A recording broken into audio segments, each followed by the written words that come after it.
Halo anak-anak, bagaimana kabar kalian? Semoga kalian selalu sehat dimanapun kalian berada, sehingga kita dapat melaksanakan pembelajaran jarak jauh ini dengan baik. Oke, kita akan lanjutkan materi kita. Hari ini kita akan membahas mengenai internet dan jaringan komputer bagian pertama. Kita langsung ya. Di sini yang pertama kita harus tahu apa sih internet itu? Internet adalah suatu sistem jaringan yang menghubungkan komputer-komputer di seluruh dunia melalui protokol TCP/IP. Apa sih TCP/IP itu? Kita lihat.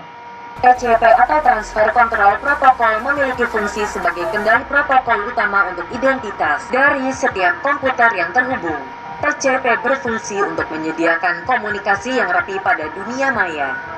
Sedikit berbeda dari TCP, IP yang berarti Internet Protocol merupakan identitas individu yang berbentuk angka. Singkatnya, setiap individu seperti komputer dan handphone memiliki IP sebagai KTP yang nantinya akan dikenali oleh jaringan internet serta server.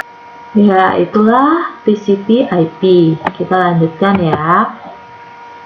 Jadi, apabila minimal dua komputer terhubung ke internet, maka komputer tersebut akan dapat saling mengakses informasi dan berkomunikasi. Sehingga internet dapat dikatakan sebagai sumber data dan informasi.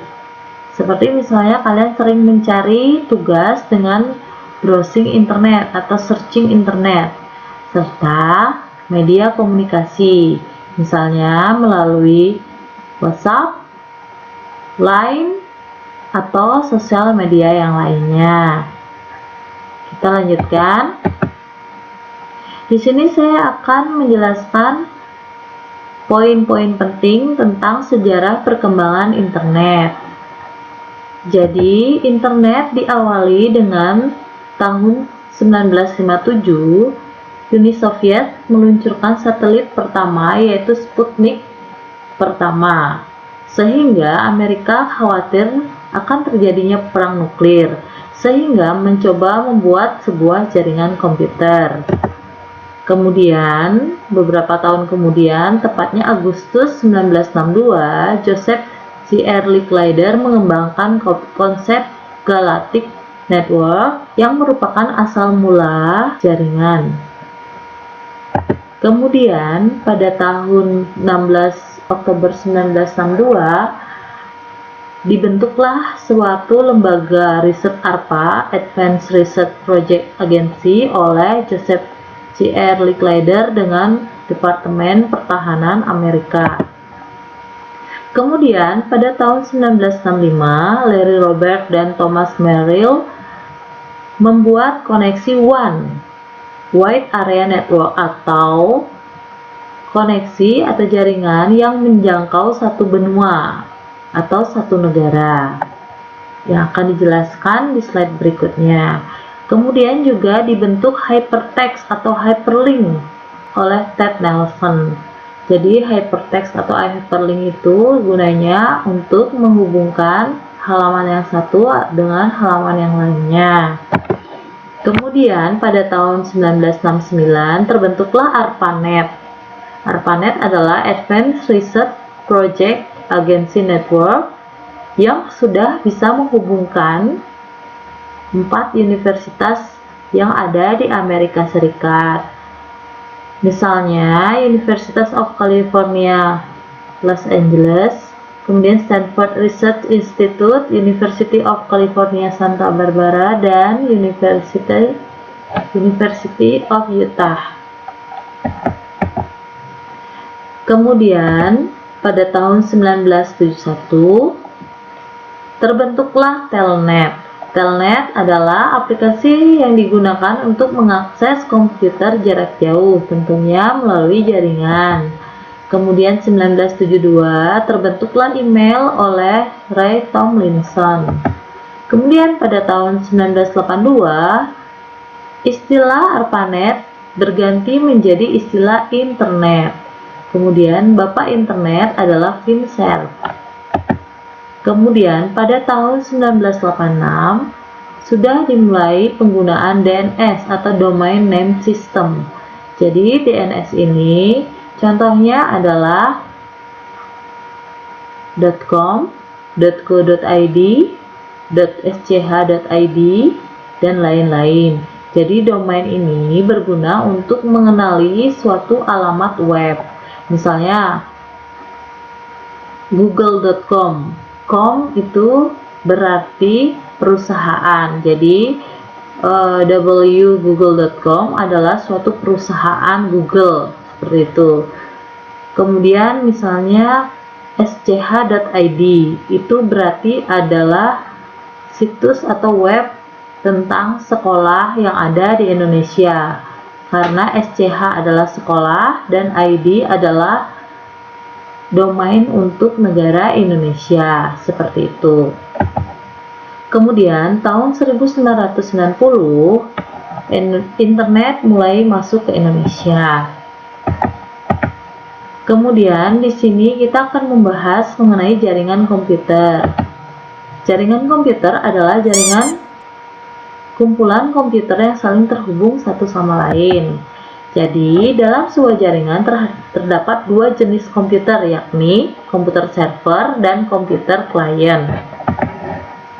Komputer server adalah penyedia sumber daya, misalnya data, printer, dan sebagainya.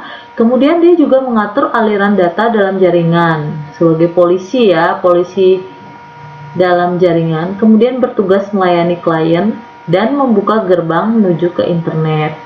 Jadi tugasnya server itu lumayan banyak ya. Jadi server itu biasanya dalam satu jaringan itu ada satu atau dua server yang bertugas melayani klien. Jadi misalnya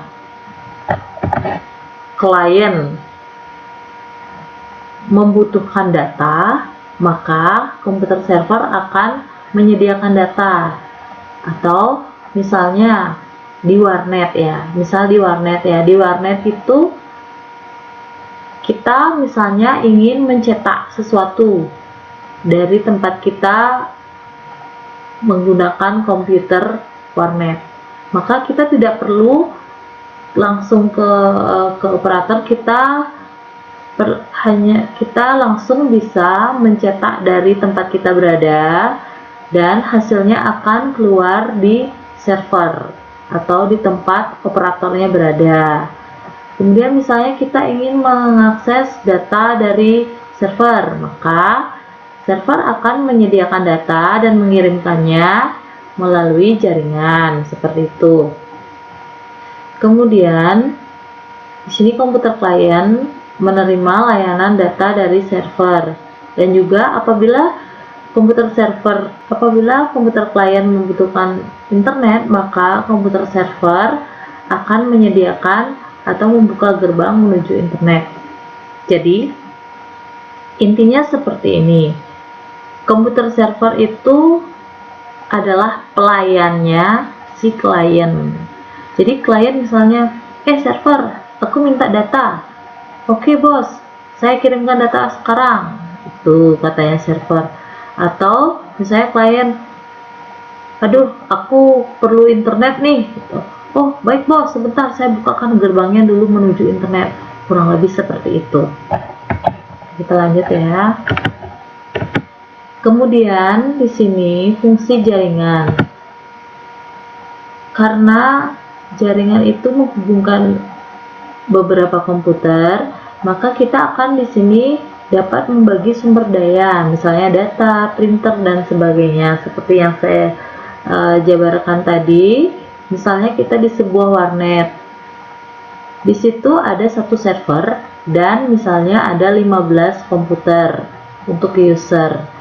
Nah, di situ kita akan dapat mencetak bukan dari user tapi langsung di servernya atau di tempat operator berada. Jadi kita tinggal mencetak dari tempat user, kemudian hasilnya akan ada di tempat operator, seperti itu.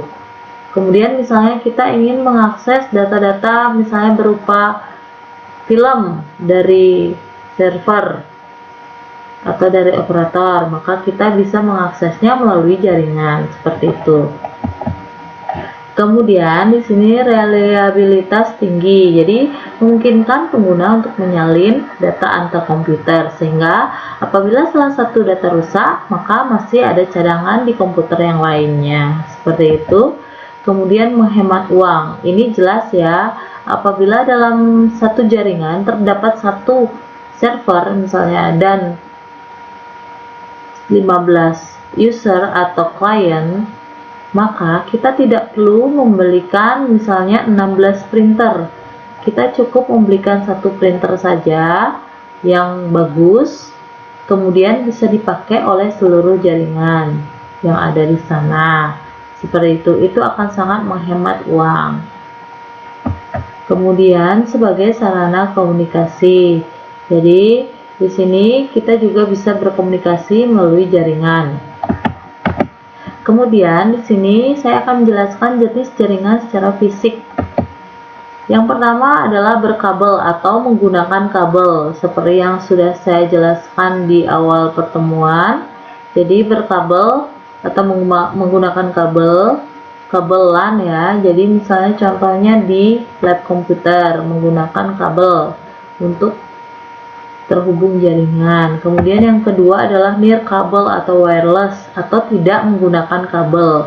Jadi ini digabungkan dengan gelombang elektromagnetik. Contohnya adalah WiFi, kemudian Bluetooth dan broadband. Kemudian jaringan berdasarkan luas area. Yang pertama adalah LAN atau Local Area Network, yaitu jaringan lokal yang menghubungkan komputer dalam satu lokasi, misalnya gedung atau perkantoran. Contohnya adalah LAN SMP Tegal Jaya atau LAN Lab Komputer SMP Tegal Jaya, seperti itu. Kita lanjut. Kemudian ada Metropolitan Area Network atau MAN. Jadi Metropolitan Area Network menghubungkan jaringan dalam satu kota. Misalnya, ada perusahaan yang mempunyai cabang dalam kota tersebut, maka dia dapat dihubungkan dengan Metropolitan Area Network. Di dalam Metropolitan Area Network atau MAN terdapat banyak LAN. Jadi, terdapat kumpulan LAN di dalam MAN, seperti itu. Kemudian WAN atau Wide Area Network, jaringan yang menjangkau satu negara atau benua. Jadi di dalam WAN itu terdapat banyak MAN dan juga banyak LAN, seperti itu. Kemudian ya, Internet adalah jaringan yang menjangkau seluruh dunia. Kemudian yang terakhir adalah intranet. Intranet adalah jaringan komputer pribadi milik suatu perusahaan atau organisasi tertentu yang bersifat privat dan hanya bisa diakses oleh anggota organisasi. Bedanya dengan internet, kalau internet itu tidak bersifat privat, jadi bisa diakses oleh semua orang. Kurang lebih seperti itu. Kemudian di sini ada Internet Service Provider atau ISP, adalah perusahaan yang menyediakan layanan jasa internet. Contohnya misalnya Telkom, XL, Tri, CBN, dan sebagainya. Syarat memilih ISP. Yang pertama, kita sebaiknya memilih yang